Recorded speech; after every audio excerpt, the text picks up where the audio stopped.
RKS tutorial में स्वागत है बच्चों। चैनल को सब्सक्राइब करो, लाइक करो, शेयर करो, कमेंट करो। अर्थ पर 1 kg वस्तु का भार 9.8 न्यूटन और मून पर 1 kg वस्तु का भार 1.6 न्यूटन होता है और दोनों का जो रेशियो होता है मून पर वेट डिवाइडेड बाय अर्थ पर वेट इक्वल टू 1/6 होता है। यानी अर्थ पर जो वेट होता है मून पर वेट का वो 6 गुना होता है। देखो बच्चों, एक बच्चा रोड पे चल रहा है और एक बालू पे चल रहा है। तो जो रोड पे चल रहा है वो आसानी से चल पा रहा है, लेकिन जो बालू पे चल रहा है उसको बहुत दिक्कत हो रहा है बच्चों। इसका क्या कारण है, आओ समझते हैं इसको हम लोग। देखो, ये रोड पे चल रहा है तो ये जितना फोर्स लगा रहा है, ये रोड पे चल रहा है तो ये जितना फोर्स लगा रहा है ज़मीन में उतना उसको फोर्स मिल रहा है। लेकिन बालू पे जब चल रहा है तो जैसे ही फोर्स लगा रहा है बालू के ऊपर, बालू नीचे दब जा रहा है, नीचे मूव करता है बालू। तो मूव करने से फोर्स रिड्यूस हो जाता है, घट जाता है। नीचे मूव करता है बालू तो फोर्स रिड्यूस होता है, तो उसके पैर में जो है रिएक्शन फोर्स कम हो जाता है, जिसके कारण उसको चलना बहुत मुश्किल हो जाता है। ये बात समझ में आया बच्चों? तो अब देखो कि ये देखो 4 इसमें बीकर है और चारों में रखा हुआ है। एक में केरोसिन रखा हुआ है, एक वाटर है, बेंजीन है और एक जो है मिक्सचर है। तीनों को मिक्सचर कर दिया गया है। तो ये बात समझ में आया।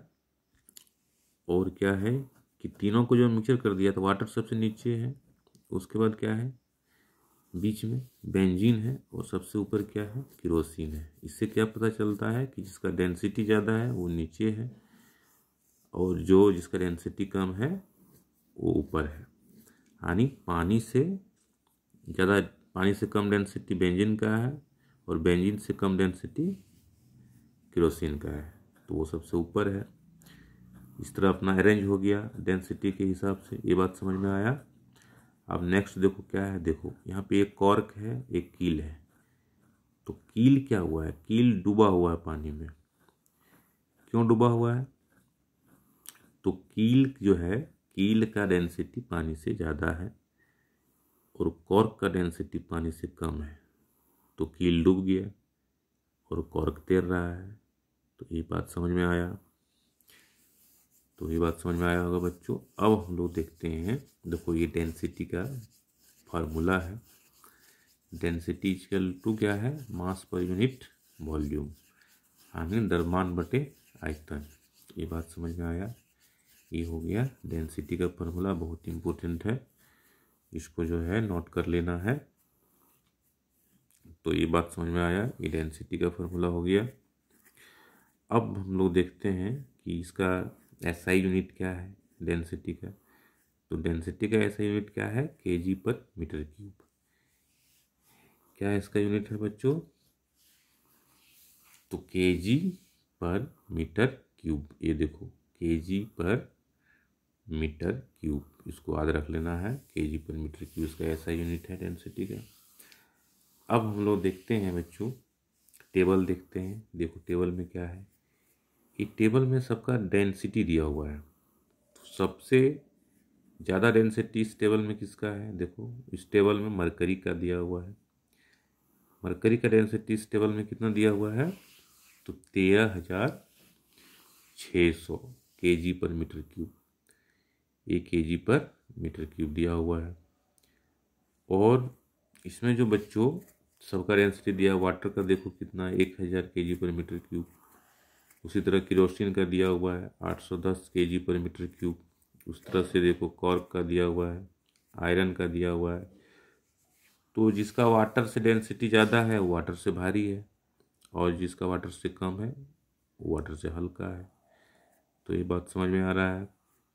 तो ये देखो सबका अलग अलग डेंसिटी दिया हुआ है। आइस का देखो, समुद्री जल साधारण जल से भारी होता है क्योंकि उसमें सॉल्ट मिला हुआ रहता है। देखो जल का कितना है 1000 है, 1000 kg/m³। समुद्री जल का कितना है 1025, यानी समुद्री जल साधारण जल से भारी होता है। तो ये बात समझ में आया। अब हम लोग देखते हैं, नेक्स्ट देखते हैं। तो ये देखो ये क्या है, ये जो टेबल है, टेबल बहुत इम्पोर्टेंट है, इसको जो है लिख लेना है और इसको लिख लेना है क्योंकि बहुत इम्पोर्टेंट है, टेबल से एक अनुमान लगेगा। तो नेक्स्ट देखते हैं बच्चों, एक सवाल है, देखो क्या सवाल है कि 2 मीटर क्यूब जो है वॉल्यूम है और 5400 kg इसका वजन है, क्या है एल्युमिनियम है, तो डेंसिटी कितना होगा। तो इसका डेंसिटी कितना हो जाएगा बच्चों, तो फार्मूला लगा देंगे हम लोग, मास पर यूनिट वॉल्यूम, और इसको डिवाइड करेंगे तो इसका डेंसिटी निकल जाएगा। कितना निकल गया डेंसिटी बच्चों, ये देख लो। तो ये डेंसिटी निकल गया, ये बात समझ में आया होगा। अब देखो हम लोग नेक्स्ट देखते हैं कि देखो ये लैंप है, लैंप का बत्ती छोटा हो गया, तेल नीचे चला गया, अब जलेगा नहीं, तो क्या करना पड़ेगा, इसमें पानी डाल दिए। पानी क्यों डाले, क्योंकि पानी का जो घनत्व है तेल से ज़्यादा है, तो तेल ऊपर आ जाएगा और जलने लगेगा लैंप। तो एक बात समझ में आया बच्चों, बात समझ में आया कि डेंसिटी का नॉलेज अगर रहेगा तो हम लोग बहुत सारा इसको हम लोग एप्लीकेशन कर सकते हैं। तो तेल ऊपर आ गया, ये बात समझ में आया। अब हम लोग नेक्स्ट देखते हैं, रिलेटिव डेंसिटी, आपेक्षिक घनत्व क्या है बच्चों, तो डेंसिटी ऑफ सब्सटेंस, पदार्थ के घनत्व और वाटर के घनत्व 4 डिग्री सेंटीग्रेड पर। ये फार्मूला है, इसको लिख लेना है। 4 डिग्री सेंटीग्रेड पर वाटर का घनत्व का जो रेशियो होता है उसको हम लोग आपेक्षिक घनत्व कहते हैं। ये बात समझ में आया। अब हम दिखाते हैं बच्चों, ये तो आपेक्षिक घनत्व समझ में आ गया, रिलेटिव डेंसिटी समझ में आ गया। अब हम लोग जो है नेक्स्ट देखते हैं। नेक्स्ट क्या है बच्चों, रिलेटिव डेंसिटी का जो है यहाँ पर इसको स्पेसिफिक ग्रेविटी भी बोलते हैं बच्चों, ये भी याद रखना है कि रिलेटिव डेंसिटी को स्पेसिफिक ग्रेविटी भी बोलते हैं। और यहाँ पे बच्चों क्या दिया हुआ है, ये रिलेटिव डेंसिटी का टेबल दिया हुआ है। तो इसको देखो कितना दिया हुआ है, वाटर का 1, केरोसिन का देखो वाटर से कम दिया हुआ है। तो ये बात समझ में आया होगा कि जिसका वाटर से रिलेटिव डेंसिटी कम है वो वाटर से हल्का है, जिसका वाटर से रिलेटिव डेंसिटी ज़्यादा है वो वाटर से भारी है। तो इस टेबल में देख सकते हो कौन हल्का है और कौन भारी है, वाटर से कौन पानी में तैर सकता है और कौन पानी में डूब जाएगा।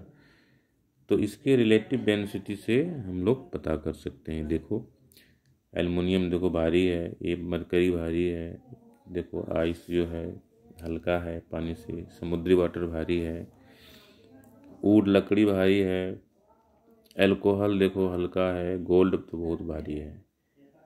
तो बच्चों एक बात तुम लोग को समझ में आया होगा, ये टेबल को देखो अच्छा से, इस टेबल को अध्ययन करो।